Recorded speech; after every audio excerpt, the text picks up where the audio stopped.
This is Optimal Living Daily, episode 510. Maybe You Don't Have a Problem by Cain of Raptitude.com, and I'm Justin Malik. This is the podcast where I act as your very own personal narrator for free, mostly from blogs, sometimes from books, anything that I think can help you optimize your life. And we have 5 podcasts now in our Optimal family, reading to you from a bunch of different topics. Check them all out and subscribe to more. Just search for Optimal Living Daily, and they should all pop up. But for now, let's get to today's post and start optimizing your life.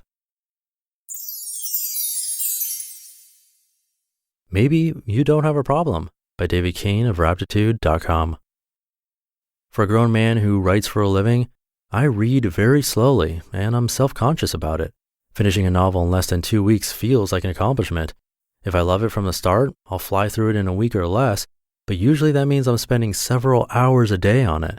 Yet there are people who read 2 or 3 or 7 or 8 books a week. I've always wanted to be one of these people, and 2 months ago, I decided to become one. My philosophy was simple. Whatever they do, I will do that. It seemed obvious that people who read 5 or 10 times as many books as I do must be going about it completely differently. They're not just reading, as I know it, more quickly. They must be using their eyes and minds in ways I never learned to.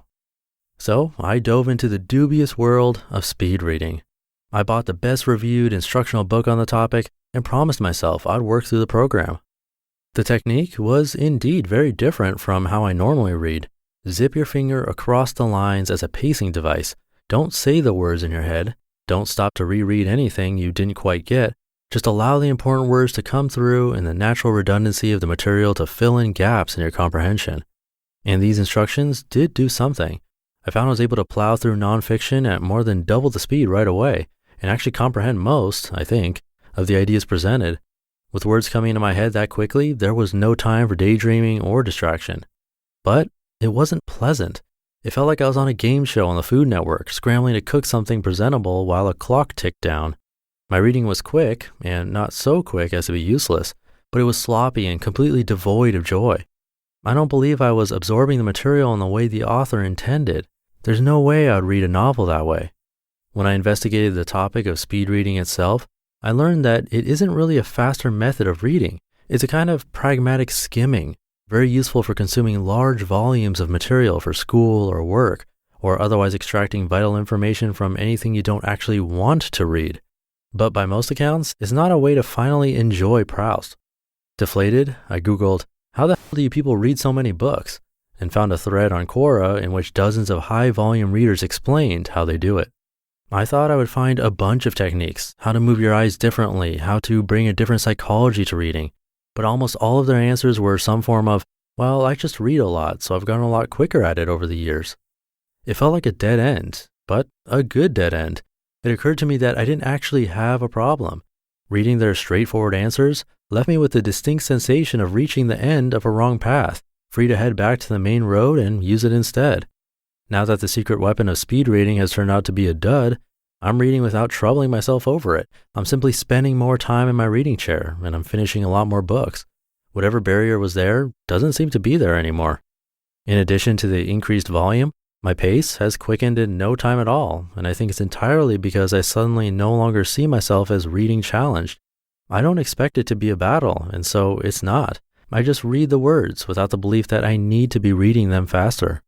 Read more and get better at it over time. It's the simplest answer to the problem. So why did I feel like I had already been down that street and found it didn't go anywhere? We're quick to disregard approaches that don't get us anywhere the first time around.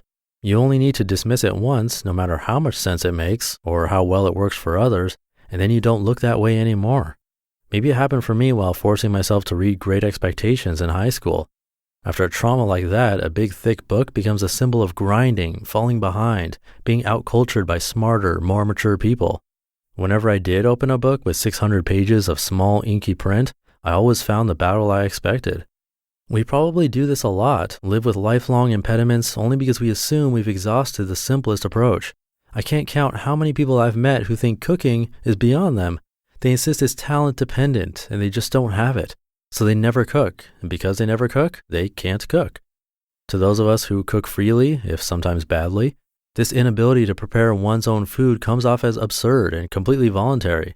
We can be very quick to self-identify as problem cases, and that alone can make you a problem case. It's easier to accept the notion that there's some secret information you don't have, rather than to confront the possibility that you never followed through with the simplest, most obvious approach. And once you've written it off, that door, the best door, will always look like a wall until you realize you need to go through it anyway. You just listened to the post titled "Maybe You Don't Have a Problem" by David Cain of Raptitude.com. Thank you, David, for letting me read from your site, and thank you, the listener, for listening, of course.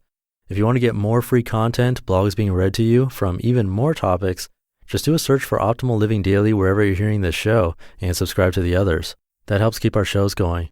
And thank you for listening through to the end. I really hope this free service is valuable for you. It's a lot of work to keep running and to keep expanding the offerings, a lot more work than I thought. But you listening every day keeps me going, along with the really nice messages and financial contributions. It really means a lot. Tomorrow I'll have a post from Steve Pavlina, who's featured in all of our podcasts. Have a great rest of your day, and I'll see you there in the Friday show tomorrow, where your optimal life awaits. Hey, this is Dan from the Optimal Finance Daily podcast, which is a lot like this show, except more focused on personal finance. Justin handpicks the best posts he can find from blogs and authors like Ramit Sethi, Mr. Money Mustache, and more, and I read them to you 5 days a week. So if you enjoy this podcast, come on over and subscribe to Optimal Finance Daily too. And together, we'll optimize your financial life. You've been listening to Optimal Living Daily. Be sure to hit the subscribe button to stay up to date on each new episode, and head to oldpodcast.com. That's OLDpodcast.com for a free gift, as well as more actionable tips and resources to help you maximize your potential. Thanks for joining us, and remember, your optimal life awaits.